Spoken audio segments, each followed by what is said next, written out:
ଆସିଗଲ ତମର କଣ ଅଛି? ତମେ ତ ବୁଲି ବୁଲି ଚାଲି ଯାଉଛ ନା। ଜାଣିଛ ଘରେ କଣ ହେଇଛି? ଏ ଘରେ ଆଉ ରହି ହବନି। କଣ ହେଇଛି କଣ? ତମ ବୋଉକୁ ତ ଏଇ ଯୋଉ ଜିନିଷ ଗୁରା ଆଣୁଛ ମେଞ୍ଚା ମେଞ୍ଚା ଦେଇ ଦଉଛ ଖାଇବାକୁ ନା। ଖାଇସାରିଲା ପରେ ତାଙ୍କର ସ୍ମରଣ ଶକ୍ତି କିଛି ରହୁନି। ଘର ଦ୍ୱାର ଯାହା କରିଛନ୍ତି ତମେ ବି ଦେଖିଲେ ମୁଣ୍ଡରେ ହାତ ଦବ। ଚାଲ ଚାଲ ବୋଉ ଆସ ଦେଖିବ। ଚାଲ ଚାଲ ଚାଲ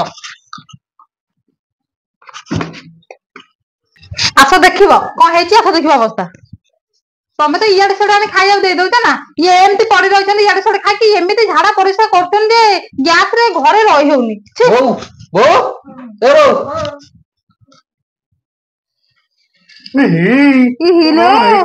ଦେଖୁଛ ଏଇ ଅଧଘଣ୍ଟା ଆଗରୁ ପରିସ୍ରା କରିଥିଲେ ଏଇନା ପୁଣି ଝାଡା ଫେରି ସାରିଲେଣି। ଏ ଲୋକଙ୍କୁ କଣ କହିବ କହିଲ? ତାଙ୍କ ହିତ ଜ୍ଞାନ ତ କିଛି ରହୁନି। ତାଙ୍କୁ କାହିଁ ଖାଇବାକୁ ଦଉଛ କହିଲ?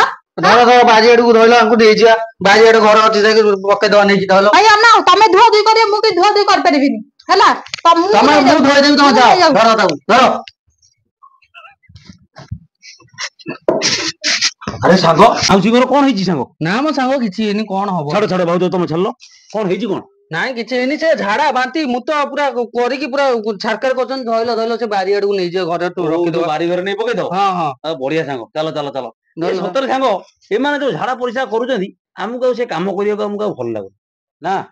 ସତରେ ଚାଲ ଚାଲ ସେ ବାରିଆଡେ ନେଇ ପକେଇଦବା। ହଁ ଚାଲ ଚାଲ ଚାଲ ଚାଲ ସାଙ୍ଗ ଏଇଠିକି ଧର ଧର। ହଁ ହଁ ସାଙ୍ଗ ଆଣ ଆସ୍ତେ ଆସ୍ତେ ରେ ସାଙ୍ଗ ଆସ୍ତେ। ବୁଢୀ ତାକୁ ଏଇଠି କଚାଡି ଦେଲୁ।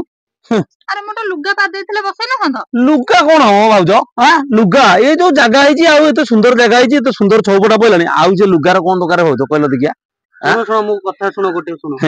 ତାପରେ ନା ଭାଇ ତାପରେ ଆମେ ଏଇ ସବୁ କାମ କରିବାକୁ ଭଲ ଲାଗୁନି। ଏମାନଙ୍କ ସକାଶେ ଏମିତି ଘର ଚିଡଚିଡା ଲାଗୁଛି ତମେ କୁହନି କୁହନି। ହଁ କଣ କହୁଥିଲୁ ଭାଉଜକୁ ଶୁଣ ଶୁଣ କଣ ଭାଉଜ ଗୋଟା କହୁଥିଲା।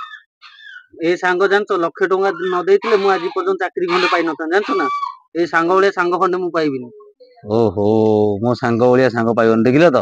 ସାଙ୍ଗ ସାଙ୍ଗର କେମିତିଆ ଭଲ ପାଇବା ଦେଖୁଛ ଭାଉଜ। ତା ମାନେ କଣ ତମେ ଏଠି ଚିନ୍ତା କଲ କହିଲ ଦେଖିବା। ଆରେ ସିଏ ବି ଦିନେ ମତେ କହୁଥିଲେ ତମେ ତାଙ୍କୁ 1,00,000 ଟଙ୍କା ସାହାଯ୍ୟ କରିଦବ। ସିଏ ବି କହୁଥିଲେ ତମେ ତାଙ୍କ ଜୀବନ ବୋଲି। ଓହୋ ମୁଁ ତା ଜୀବନ ବୋଲି। ହଁ କହୁଥିଲେ ବା। ପ୍ରକୃତରେ ତା ଜୀବନ ସିଏ ଆଜି ପର୍ଯ୍ୟନ୍ତ କିଏ ଜାଣିନି। ଭାଉଜ ଏଇ ସାଙ୍ଗ ତମେ ଗୋଟେ ଆଉ ଠେକୁଆ ଆଉ କଇଁଛ ଗପ କେବେ ଶୁଣିଛ? ନା ମୁଁ ସାଙ୍ଗ ଶୁଣିନି। ତମେ ଭାଉଜ ଶୁଣିଛ? ହଁ ମୁଁ ପିଲା ବେଳେ ଶୁଣିଥିଲି। ପିଲା ବେଳେ ଶୁଣିଥିଲ। ସେଇ ପିଲା ବେଳର କାହାଣୀ ଗୋଟାଏ ତମକୁ କହୁଛି ମୁଁ ଶୁଣ।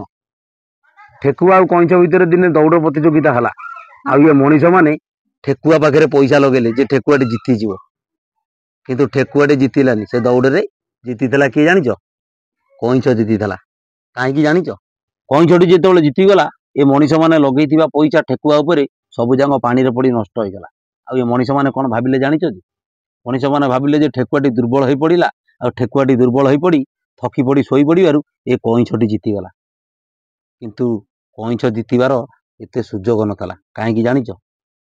କାହିଁକି ନା ଠେକୁଆ କଇଁଛକୁ ଏତେ ଭଲ ପାଇ ଆଉ ଏତେ ସ୍ନେହ ଶ୍ରଦ୍ଧା ଦେଇଥିଲା ଯେ ସେ ଜାଣି ଜାଣି ଠେକୁଆଟି ନିଜେ ନିଜେ ଥକି ପଡିଲା ଆଉ ନିଜେ ନିଜେ ଶୋଇବାର ଅଭିନୟ କଲା ଏଇ ମଣିଷ ମାନଙ୍କ ପାଖରେ।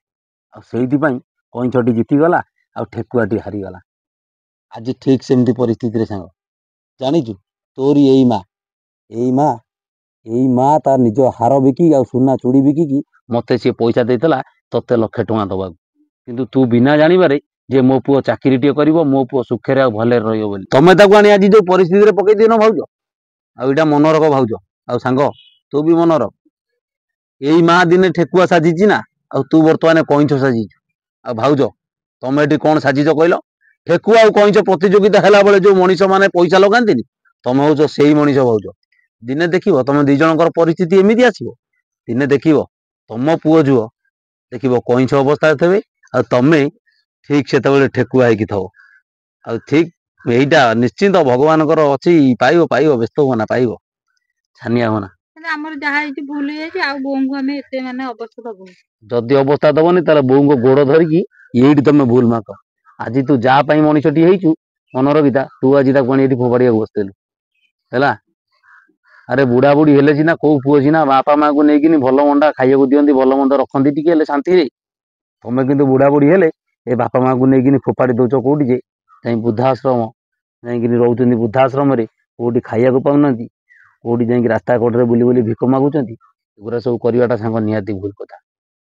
ତମେ ଭାଉଜ ଯୋଉ ସାଙ୍ଗ ତମେ ଖରାପ ଭାବିବନି ମୁଁ ପଳେଇ ଯାଉଛି ସିଆଡକୁ ବରଂ ତମକୁ ଯଦି ଖରାପ ଲାଗିବ ନହେଲେ ତମେ ମୁଁ ଯଦି ଅଛି ତାହେଲେ ମୋ ସାମ୍ନାରେ ତମେ ମାଉସୀ କି ଭୁଲ ମାଗ ଆମର ବୋଉ, ଯାହା ହେଇଛି ବୋଉ ଭୁଲ ଆମର ଭୁଲ ହେଇଯାଇଛି, ଆମକୁ କ୍ଷମା କରିଦେ ବୋଉ। ଆଉ ଏମିତି ତମର କରିବୁନି କେବେ ବି। ଚାଲ ମାଉସୀ।